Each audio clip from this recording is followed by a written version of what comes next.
Aloha para ksatria penanggulangan bencana dimanapun Anda berada. Selamat datang lagi nih di sesi bedah sumber bareng kita. Kali ini, wah kita siap-siap mau preteli bareng soal skill, terus knowledge sama prinsip-prinsip penting yang ada kaitannya banget sama kerjaan Anda sebagai ASN tangguh di garda depan kebencanaan. Ini bahannya spesial loh, hasil rangkuman dari ya semacam studi kasus plus aturan resmi yang dibagiin sama salah satu kawan ksatria bencana kita di luar sana. Udah masuk ke dapur kita nih, buat yang ngirim, wah makasih banyak ya. Kayaknya sengaja banget nggak mau disebut namanya, jadi misterius gitu, bikin penasaran kan.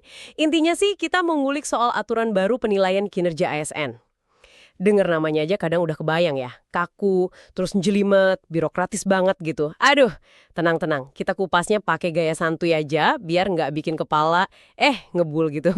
Siapa tahu malah ada aha momen buat Anda semua. Oke, mari kita bongkar ini pelan-pelan ya.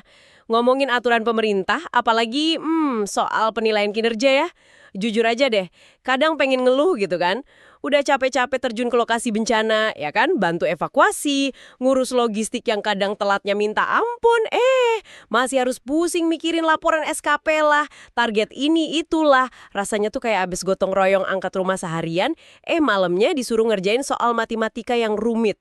Bener-bener butuh extra power banget. Haduh. Tapi nih, dengar-dengar ada aturan baru yang katanya beda loh. Namanya Peraturan Menteri PANRB nomor 6 tahun 2022. Konon katanya lebih modern, lebih fleksibel, dan nggak kaku kayak kanebo kering. Beneran nggak sih? Atau ini cuma ganti bungkus doang? Yuk kita bedah bareng deh. Apakah ini beneran jadi jurus baru buat kita para ASN? Terutama Anda nih, para pejuang kemanusiaan di lapangan. Jadi, Permen PAN RB nomor 6 tahun 2022 ini sebenarnya intinya itu mau mengubah apa sih? Kenapa gitu? Kok perlu diubah dari sistem yang lama? Ada masalah apa emangnya? Iya, pertanyaan bagus itu. Jadi, Peraturan Menteri PAN-RB nomor 6 tahun 2022 ini memang fokusnya pada pengelolaan kinerja pegawai ASN. Ini berlaku buat teman-teman PNS dan juga PPK ya. Nah, tujuan utamanya seperti yang tertulis di aturannya, itu untuk memastikan kinerja kita semua itu nyambung dan mendukung pencapaian tujuan besar organisasi. Caranya gimana? Ada 3 fokus penguatan utama. Pertama, meningkatkan kualitas dan kapasitas pegawai. Jadi kitanya diharapkan makin jago gitu. Kedua, memperkuat peran pimpinan, biar bisa ngasih arahan sama dukungan yang pas. Dan ketiga, nah ini penting, memperkuat kolaborasi. Kolaborasi ini luas loh artinya. Bisa antara pimpinan dan pegawai, antar sesama pegawai, bahkan dengan pihak luar yang relevan. Wah ini penting banget kan di dunia penanggulangan bencana. Koordinasi itu kunci. Nah, perubahan paling mendasar, dan ini yang menurut saya jadi game changer-nya nih, itu adalah pergeseran cara berpikir atau mindset. Kalau dulu kita kenal sasaran kerja pegawai, singkatannya SKP ya, fokusnya lebih ke daftar aktivitas atau tugas jabatan aja. Seringkali dokumennya terasa kaku, diisi di awal tahun, dinilai nanti di akhir. Sekarang, namanya tetap SKP juga singkatannya, tapi kepanjangannya sasaran kinerja pegawai. Penekanannya di kata kinerja, artinya hasil. Jadi basisnya bukan lagi sekedar apa yang dikerjakan, tapi apa hasil yang dicapai. Kuncinya ada di dialog kinerja yang intens antara pimpinan dan pegawai. Jadi prosesnya jauh lebih hidup, lebih dinamis, dan bisa disesuaikan berkala sesuai kondisi di lapangan. Ini bukan lagi sekedar appraisal atau menilai di akhir doang, tapi lebih ke development, pengembangan kinerja kita sepanjang tahun. Semangatnya itu perbaikan terus-menerus. Oh gitu ya, jadi SKP sekarang bukan dokumen keramat yang cuma muncul setahun sekali pas mau penilaian, terus bikin deg-degan kayak nunggu pengumuman kelulusan gitu ya? Hahaha, bisa dibilang gitu. Ada dialognya, berarti kita bisa lebih aktif ngobrol sama atasan dong ya. Misalnya nih, pas lagi di lapangan, kondisi tiba-tiba berubah drastis ya kan? Nggak sesuai rencana awal, itu kita bisa langsung diskusiin buat nyesuaiin target gitu. Nggak kaku harus saklek ikut rencana awal yang udah nggak relevan. Wah ini menarik banget. Ya, semangatnya memang ke arah sana, betul sekali. Fokusnya adalah bagaimana kita bisa memenuhi ekspektasi pimpinan. Dan ekspektasi itu sendiri, nah itu dia, bisa disesuaikan melalui dialog tadi. Ini penting banget, apalagi di konteks kerja Anda yang sangat dinamis dan seringkali nggak terduga kan. Aturan baru ini menekankan adanya dialog kinerja yang intens dan umpan balik berkelanjutan. Istilah kerennya ongoing feedback. Jadi kalau ada kendala atau perubahan situasi di lapangan, Idealnya bisa langsung dikomunikasikan dan dicari solusinya bareng pimpinan. Penilaiannya juga nggak cuma lihat hasil kerja, output atau outcome-nya, tapi juga bagaimana cara kita mencapainya, yaitu lewat perilaku kerja. Acuannya jelas kok, yaitu Core Values ASN berakhlak. Masih ingat kan kepanjangannya? Oh iya, berakhlak. Berorientasi pelayanan, akuntabel, kompeten, harmonis, loyal, adaptif, kolaboratif. Sip, masih nempel. Nah, itu dia. Jadi, lengkap. Yang dinilai hasil kerjanya dan juga bagaimana perilaku kita selama bekerja. Oke, kedengarannya sih ideal banget ya. Lebih manusiawi, lebih dialogis, mantap lah. Tapi kita tahulah ya, kadang antara aturan di atas kertas sama praktek di lapangan itu suka ada gap, ada jarak gitu. Nah, prakteknya gimana nih? Apa bedanya yang paling kerasa sama sistem lama yang mungkin udah bikin kita hafal di luar kepala lika-likunya, termasuk pusingnya? Perbedaan paling terasa, ya seperti yang tadi disinggung sedikit, adalah pergeseran fokus dari kerja alias aktivitas ke kinerja alias hasil. Sistem baru ini juga mendorong proses yang namanya cascading. Udah pernah dengar? Cascading, kayak air terjun gitu. Maksudnya? Organisasi, misalnya instansi Anda, itu mengalir turun. Dipecah jadi target-target yang lebih spesifik tapi tepat searah di level unit kerja di bawahnya, sampai akhirnya ke level Anda sebagai individu. Nah, proses penurunan target ini idealnya dilakukan lewat dialog antara pimpinan dan pegawai. Jadi, kerjaan Anda sehari-hari itu diharapkan benar-benar punya kontribusi nyata ke tujuan besar organisasi, termasuk ya misi kemanusiaan yang Anda emban itu. Nyambung gitu loh. Secara umum, ada 4 tahapan utama dalam pengelolaan kinerja model baru ini. Pertama, perencanaan kinerja. Ini momen krusial buat nyusun dan netapin SKP. Disinilah inti dialog antara pimpinan dan Anda terjadi. Tujuannya buat nyepakati ekspektasi. Ekspektasinya apa aja? Ya hasil kerja apa yang diharapkan, bisa kuantitatif, pakai angka, bisa juga kualitatif deskriptif. Butuhkan gimana nanti pertanggungjawabannya, sampai konsekuensi kalau target tercapai atau nggak tercapai.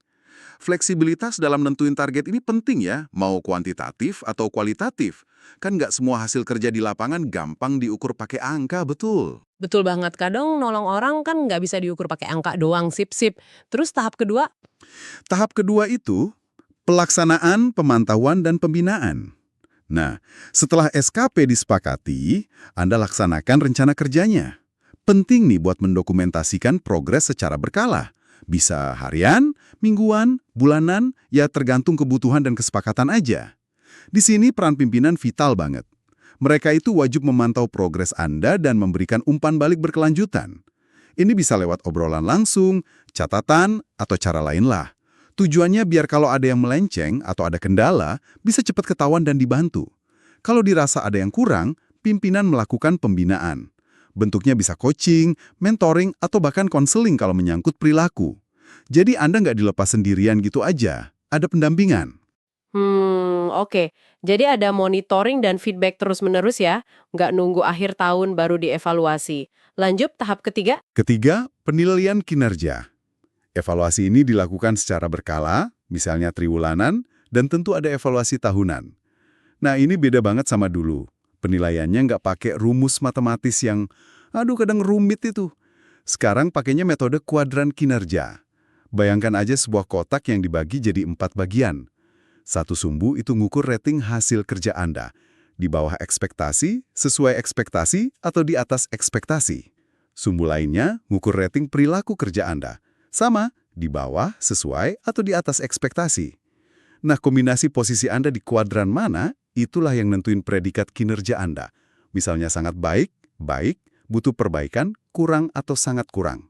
Yang penting juga nih, penilaian ini harus mempertimbangkan capaian kinerja organisasi. Jadi kinerja individu nggak bisa tuh dianggap sangat baik kalau kinerja unit atau organisasinya secara keseluruhan jeblok, harus nyambung, harus sejalan. Oh, jadi ada kaitannya sama kinerja tim atau instansi juga ya? Fair juga sih itu. Oke, terakhir tahap keempat. Keempat, tindak lanjut. Hasil evaluasi ini bukan cuma jadi angka atau predikat di atas kertas loh, ini jadi dasar buat banyak hal. Buat laporan kinerja tahunan, ya pasti.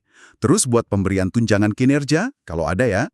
Juga buat identifikasi kebutuhan pelatihan atau pengembangan kompetensi. Biar kita makin jago kan? Lalu jadi pertimbangan untuk mutasi atau promosi.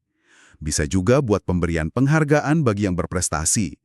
Atau sebaliknya, bisa jadi dasar untuk sanksi kalau kinerjanya terus-menerus buruk. Oh ya, kalau Anda merasa penilaian yang nggak adil, ada mekanisme untuk mengajukan keberatan juga kok. Jadi ada ruang untuk klarifikasi. Tunggu. Ada satu poin tadi yang bikin saya langsung pengen, sujud syukur rasanya.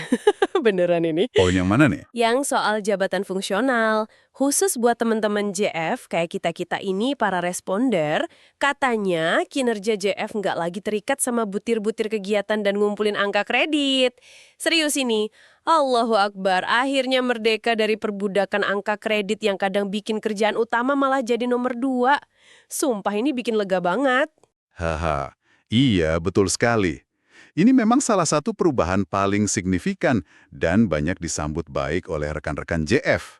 Jadi, sekarang kita bisa beneran fokus sama hasil nyata di lapangan ya. Nolong orang, nangani darurat, tanpa harus pusing mikirin, ini masuk butir kegiatan apa ya, angka kreditnya berapa poin ya, gitu. Wah, ini revolusioner banget sih. Tepat. Tujuannya jelas, agar ASN, termasuk Anda para JF di lapangan, bisa lebih fokus memberikan kontribusi nyata pada pencapaian sasaran organisasi. Energi dan pikiran Anda bisa lebih tercurah untuk memberikan dampak langsung, menangani situasi darurat, membantu korban, tanpa terbebani target administratif butil kegiatan yang kadang kurang relevan dengan dinamika tugas sebenarnya di lapangan. Wih, mantap jiwa. Ini kabar baik banget buat para ksatria bencana. Nah, itu tadi kan penjelasan aturannya ya. Kedengerannya banyak yang bagus, banyak yang positif. Sekarang kita masuk ke bagian reality check-nya nih. Ada contoh nggak sih gimana aturan baru ini diterapkan di instansi lain? Biar kita dapat gambaran plus minusnya di dunia nyata itu kayak apa. Tentu, kita bisa lihat beberapa temuan dari studi kasus yang relevan dari sumber yang Anda bagikan tadi. Ada penelitian menarik misalnya, di Badan Kepegawaian Daerah atau BKD Sidoarjo, ada juga di kantor wilayah Kementerian Agama Provinsi Sulawesi Tenggara. Ini bisa kasih kita gambaran awal lah. Kita lihat yang di Sidoarjo dulu ya. Penelitian di sana, seperti yang dilaporkan dalam jurnal up.umsida.ticek.ac.id, itu melihat implementasi Permenpan RB 6 ini dari sisi dampaknya. Hasilnya cukup positif loh Triada. Pertama, penilaian kinerja dirasakan jadi lebih terstruktur, objektif, transparan, dan adil. Ini penting kan untuk mengurangi potensi penilaian yang suka-suka atau berdasarkan kedekatan personal semata. Ada acuan yang lebih jelas sekarang. Kedua, kebijakan ini juga mendorong dialog dan penyelarasan ekspektasi antara pimpinan dan bawahan. Ini membuka ruang untuk perbaikan terus-menerus, baik buat individu maupun organisasi. Karena evaluasinya berbasis data dan fakta, bukan perasaan. Ketiga, keberhasilan penerapannya itu sangat bergantung pada peran aktif semua pihak. Pimpinan dalam memberi arahan dan feedback, tim penilai kalau ada, dan pegawai itu sendiri dalam menjalankan dan mendokumentasikan kinerjanya. Jadi, review hasil kerja dan perilaku secara berkala itu jadi kunci suksesnya. Wih, oke juga ya kalau bisa bikin penilaian lebih objektif dan adil. Itu kan impian kita semua. Nggak ada lagi drama asal bapak senang atau nilai bagus karena sering bawain gorengan buat atasan. Tapi ya, namanya juga sistem baru, apalagi menyangkut birokrasi dan kebiasaan lama ya kan? Nggak mungkin mulus 100% kayak jalan tol baru diresmiin. Pasti ada aja kerikil tajamnya. Ada nggak temuan soal hambatannya dari studi kasus yang lain? Nah, tentu saja, tantangan itu pasti ada dan penting untuk kita antisipasi juga. Studi lain yang menarik dari sumber Anda itu penelitian di Kanwil Kemenak Sulawesi Tenggara yang dimuat di Arus Jurnal Sosial dan Humaniora. Meskipun penelitian ini melihat potensi positif Permenpan RB 6 untuk ningkatin kualitas ASN di sana, ia juga mengidentifikasi beberapa faktor penghambat yang cukup klasik sih sebenarnya, tapi nyata banget di lapangan. Pertama, kurangnya pemahaman dan komitmen pegawai. Ternyata masih ada pegawai yang belum sepenuhnya paham esensi aturan baru ini atau belum benar-benar komitmen melaksanakannya. Mungkin masih dianggap sebatas formalitas ganti format laporan aja. Ini bahaya kan? Wah, iya juga ya. Kalau nggak paham tujuannya, ya percuma. Betul. Kedua, keterbatasan SDM yang kompeten. Nah, ini juga penting. Nggak semua pimpinan atau pegawai punya skill yang cukup buat menjalankan sistem baru ini secara efektif. Misalnya, kemampuan melakukan dialog kinerja yang konstruktif, ngasih feedback yang membangun, atau bahkan sekedar pakai sistem aplikasi penilaiannya kalau ada. Butuh pelatihan kan? Bener juga. Nggak semua orang langsung bisa. Ketiga, kurangnya sosialisasi dan pelatihan yang efektif. Ini penyakit lama kambuh lagi kayaknya ya. Sosialisasi mungkin udah dilakuin, tapi mungkin belum cukup masif, belum cukup mendalam, atau caranya kurang menggigit. Jadi pemahaman pegawai masih setengah-setengah. Klasik banget ini mah. Keempat, budaya organisasi yang belum mendukung. Bisa jadi budaya kerja yang udah ada belum sepenuhnya sejalan dengan semangat keterbukaan, dialog, dan fokus pada hasil yang diusung Permenpan RB baru ini. Masih ada budaya sungkan, ewuh pakewuh, atau kurang terbuka pada kritik dan masukan. Nah, budaya ewuh pakewuh itu susah banget ilangnya. Dan yang kelima, tentu saja resistensi terhadap perubahan. Selalu ada kelompok yang udah nyaman dengan zona nyaman sistem lama. Mereka mungkin enggan berubah, merasa sistem baru lebih merepotkan, atau takut dinilai lebih objektif. Jadi ada yang mager gitu. Nah kan, udah uduga. Ini mah masalah klasik turun-temurun di birokrasi kita ya. Astaga. Udah sistemnya di-upgrade, dibikin lebih canggih, lebih fleksibel, lebih fokus hasil. Pas mau diterapin, mentalnya belum siap. Sosialisasinya kurang greget, SDM-nya belum di-training bener, budayanya masih gitu-gitu aja, terus ada aja yang mager alias malas gerak. Ya ampun Gusti, ini kayak kita dikasih alat canggih buat evakuasi korban tapi nggak tahu cara ngidupinnya atau malah takut makainya karena terlalu canggih. PR raksasa banget ini buat semua instansi, termasuk di lingkungan kita penanggulangan bencana. Jangan sampai aturan bagus jadi mandek gara-gara hambatan klasik kayak gini. Kita butuh perubahan mindset sama skill set juga, nggak cuma ganti aturan doang. Oke deh. Cukup dulu ya sesi curhat dan ngomelnya soal birokrasi ini. Semoga pembahasan tadi nggak bikin Anda tambah pusing 7 keliling ya, tapi justru dapat pencerahan gitu. Sebelum kita pamitan nih, coba sedikit pantun penyemangat ya. Siap? Aham. Ke lokasi bencana bawa P3K. Pulangnya jangan lupa bawa data. SKP baru memang butuh kiat. Semoga kinerja kita makin nyata manfaatnya. Gimana? Lumayan lah ya buat pendinginan.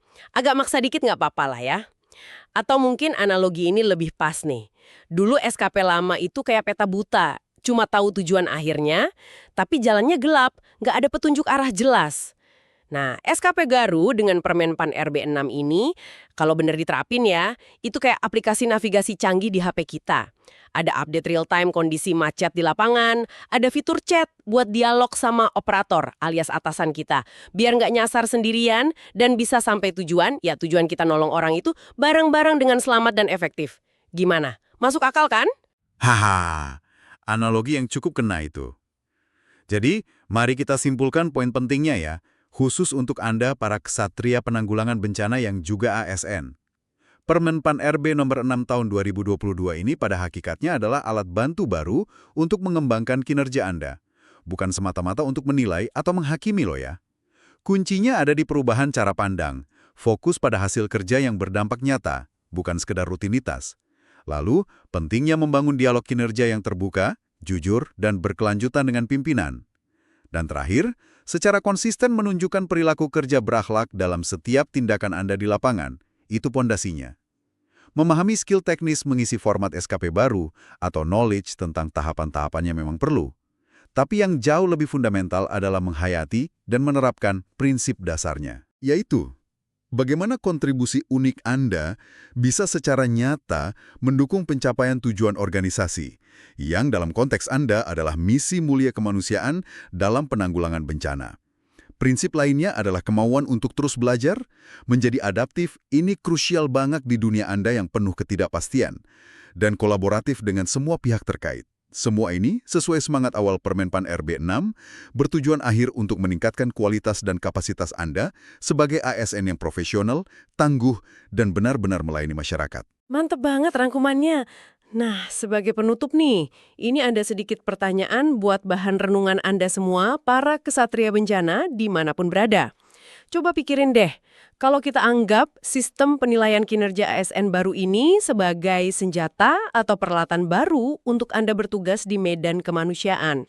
Pertanyaannya nih, Kira-kira fitur atau kemampuan tambahan apa lagi yang paling Anda butuhkan dari alat SKP baru ini, yang mungkin sekarang belum eksplisit ada atau belum optimal, agar Anda bisa makin efektif, makin gesit, dan makin berdampak besar saat menjalankan misi penyelamatan dan bantuan di lapangan? Mungkin semacam pengakuan khusus gitu untuk tindakan berani di luar rencana. Atau mekanisme fleksibilitas target yang super cepat pas situasi darurat ekstrim. Coba deh direnungkan, siapa tahu ide Anda bisa jadi masukan berharga untuk penyempurnaan ke depan. Kan keren tuh. Oke, sepertinya cukup sampai di sini dulu ya sesi pretel-mempreteli kita kali ini tentang Permen-Pan RB nomor 6 tahun 2022. Lumayan dalam ya pembahasannya. Iya, semoga pembahasan ini memberikan manfaat dan perspektif baru bagi Anda semua dalam menjalankan tugas mulia. Kami berdua pamit undur diri dulu ya. Sampai jumpa di pembahasan berikutnya. Salam SKPDB, salam TRC Nusantara. Tetap semangat dan jaga diri selalu. Host speaker dan expert speaker, 3, 2, 1. Sampai jumpa lagi.